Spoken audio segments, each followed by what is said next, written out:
icazə verən kimdir? Hakimiyyət dəyişikliyinə qərarı kim verib? Öz təbirlərincə desək, yuxarıda oturan kimdir? Hansısa xaricdə oturan şəxs və qüvvə kimdir ki, Azərbaycanda hakimiyyət dəyişikliyinə qərar versin? Həmin qüvvəni güclü və qalib Azərbaycanın hakimiyyəti niyə qane etmir? Bu, artıq tamam başqa bir araşdırmanın mövzusudur. Sual yarana bilər ki, biz niyə bu mövzuda məhz indi danışmaq qərarına gəldik? Niyə görə biz buna qədər olan bu cür şantaj hallarından danışmamışıq? Əvvəl bu cür videolar peyda olanda sosial şəbəkələrin gücü, müasir texnologiyaların inkişaf səviyyəsi indiki kimi deyildi. Həmin zaman belə mövzunun efirdə işıqlandırılması, onun daha geniş yayılması demək idi.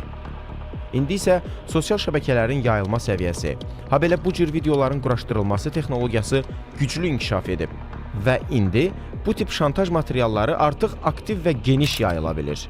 Məhz buna görə biz bu videonu təksib edən material hazırladıq. Hesab edirik ki, cəmiyyətdə tutduğu mövqedən, siyasi mənsubiyyətindən, cinsindən asılı olmayaraq heç kimə qarşı belə addımlar atılmamalıdır. Xüsusilə də qadına qarşı şantaj yol verilməzdir. Qadın Azərbaycan cəmiyyətində daim müqəddəsdir. Qızımızdır, anamızdır, bacımızdır.